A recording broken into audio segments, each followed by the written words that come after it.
This is Kirk Sinclair, the Hiking Humanitarian, and I'm speaking to Dr. Chad Thatcher and Nicholas Moore, two people that have been involved in something called International Learning Adventures, something originated by Chad. And there is a lot to learn, I think, from these adventures in terms of helping out humanity and the thrill of adventure and exploration. And so they're going to share some of their stories with us right now. Chad, I know one of your trips was to Mumbai. You want to share some of your thoughts about that trip? Yeah. First of all, these trips are about getting back to the essence of exploration, which I think is how we were born to learn. And after looking at my little girl grow up, she's 3 years old now, that's how she learns. She goes out and she looks at stuff and she says, hey, what's this all about? And so it's designed to get students out of the classroom and get back to our essence and nature of discovery. And one of the trips we did was to southern India. We did this about 2 winters ago. And we headed down, we landed in Mumbai. And one of the things we do is we try not to put too big a itinerary in place so that the itinerary would guide us. Now we want the trip to guide us. And so we're open to serendipitous moments, which, as you guys would know as you're hiking along, happen every single moment of every single day. And so we ended up staying in Mumbai for about 10 days, and we thought we were going to be there for a couple days. We met some kids that lived on the street, Ramesh and Ganesh, and we befriended those guys, and they lived in the streets. They showed us how they lived in the streets, anywhere from, my gosh, having one set of clothes that they would have the cleaners, and then wearing one set of clothes. And then they would just go into the cleaners, completely stripped down, put their other clothes on, and hand it to the cleaners. And then they would get some kind of working relationship going with them. And then they showed us the slums of Mumbai. So we ended up staying 10 days with these guys. And in the end, we always like to give back on these trips. We ended up setting up some kind of business for them where they could go up to people and show them, give alternative tours. So because they gave us the ultimate alternative tour. They took us on the train system that would take us in the middle of nowhere, and we felt so safe. Even though we're in the middle of nowhere, there are only white people around, and they're taking us through slums that you would just they feel like these vibrant communities. And if they just had a few extra little things, they would just be the most amazing communities. They are amazing, and it's amazing to see that you can have such community in such despair from what we would see. But when you see it from their perspective, it's just alive and vibrant. And that's the kind of the feeling you get from going to those places. One of the things we did was, for giving back, we were down in Goa, and we met this guy that had started a school. Just out of the goodness of heart in a slum. And we said, hey, we'd like to come to your school and maybe talk about American culture, and there's lots of misconstrued concept of what America's like. Most of the world thinks we're like friends or what they see on TV. And so we went in there and we ended up going to school, and it was in disrepair, right in the middle of the slum. And we said, hey, we'd love to help you build this place back up. And so we repainted it, put electricity into it. We put murals all around it, the world map, and the ABCs, and things that they could really use. And of course, it's not us telling them what they want. We're asking them what they want. What would you like us to put up here? And then we collaborate and get ideas going. So it's amazing to see 12 students in there building these amazing murals, painting outside, and then we actually put in a yard so that the students could, the little children could have a place to go. And we took them to the beaches all around the area. We helped get these vests so you could identify them. So when they're walking through the busy streets of Mumbai, you don't lose them. Pretty interesting ideas. Then we said, hey, we need to build some kind of sanitation area, because when the kids got ready to go to the bathroom, they would just walk out the door, around the corner, and do their number right there.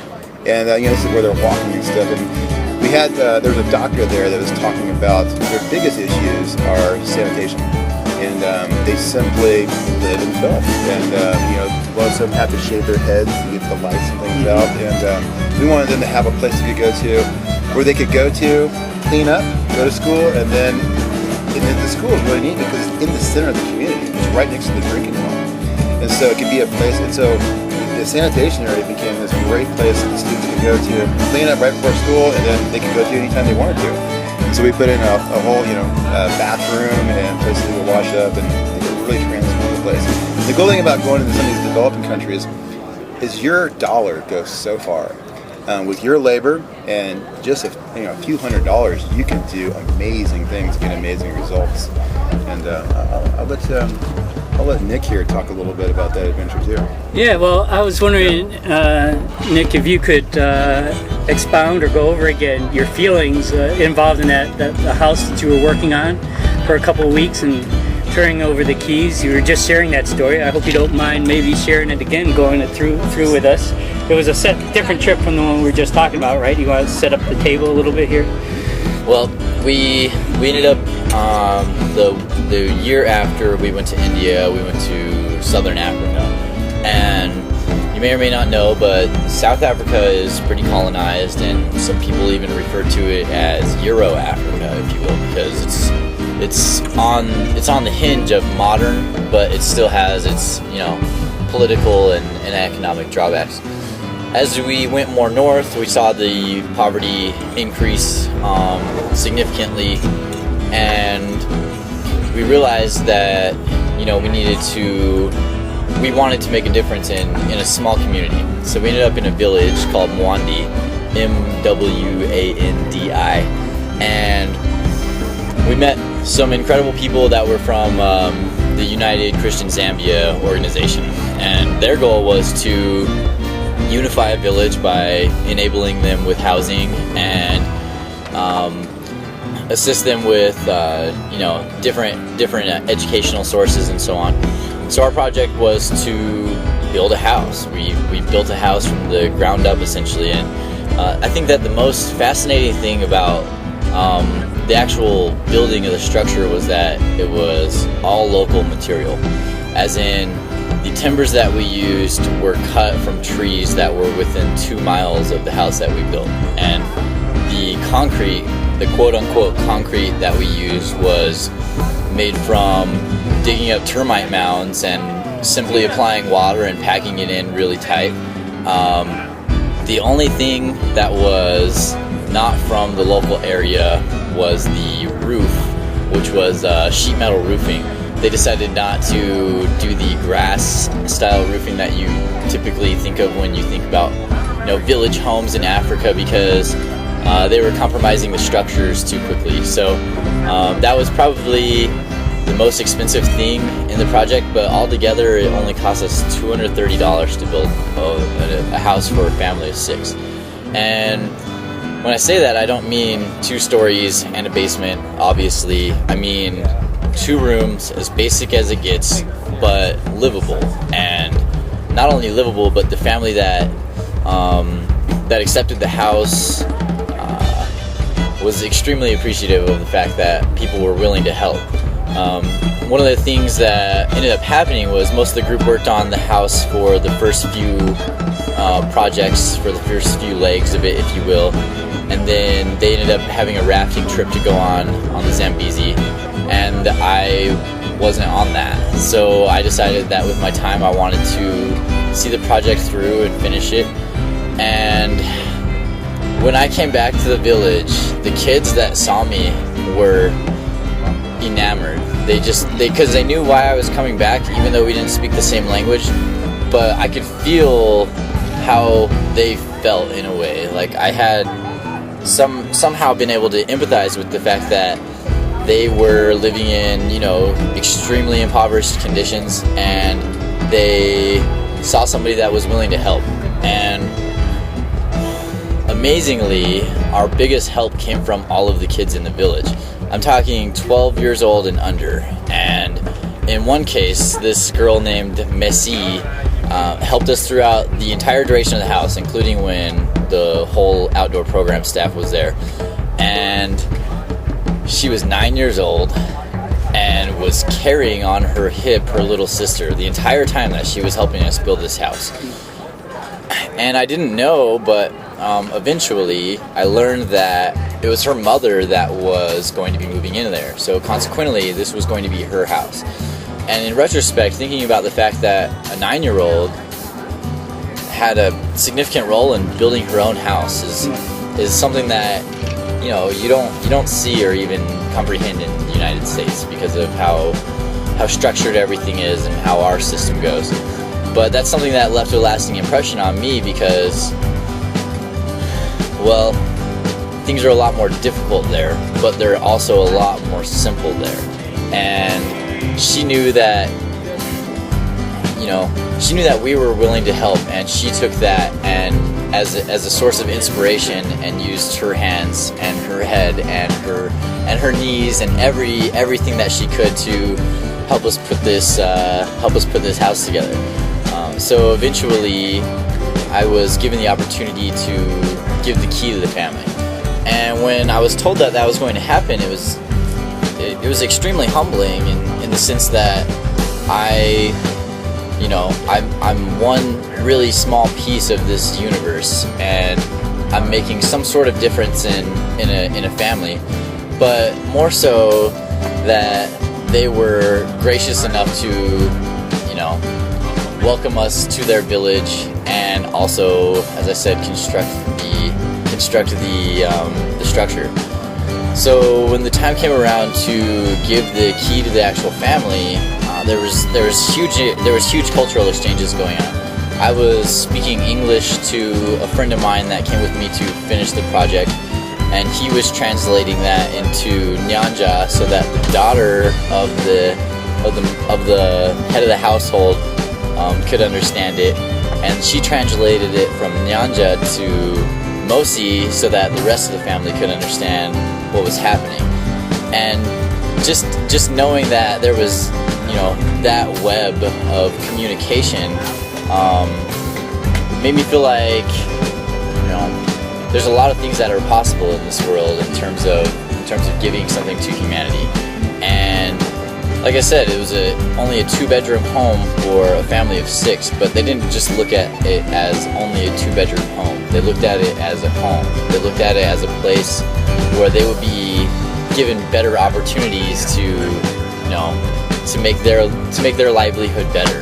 And to this day, I wear a bracelet. It's this blue bracelet on my wrist, and it's the twine that tied the whole house together.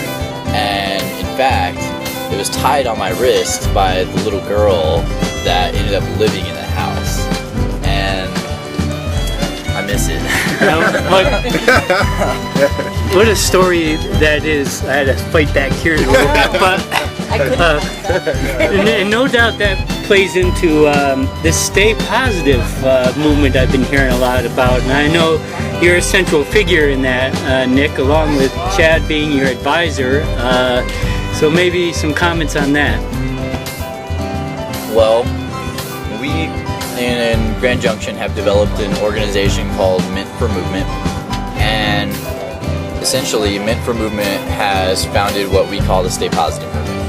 The Stay Positive movement is a social art movement, so that means that our intentions are multifaceted.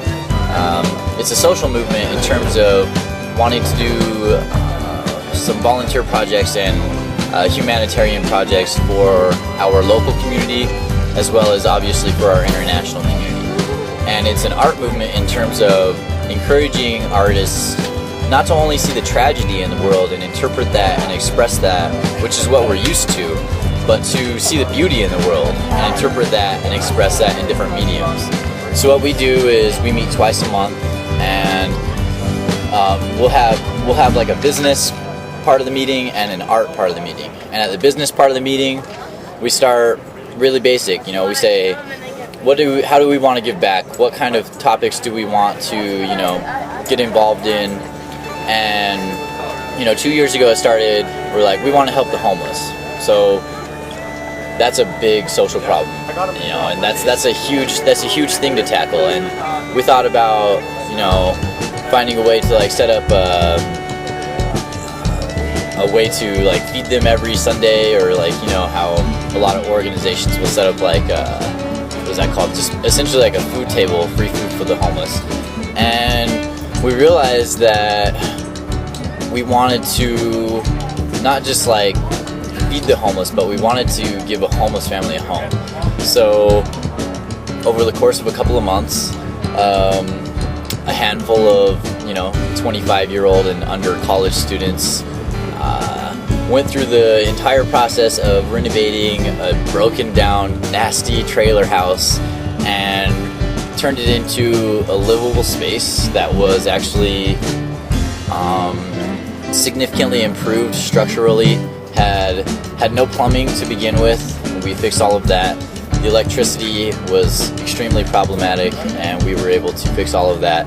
And all of the hours that were put into it were volunteer-based, and all of the money that was put into it was donated to us from a local nonprofit that, shares the same beliefs that we do.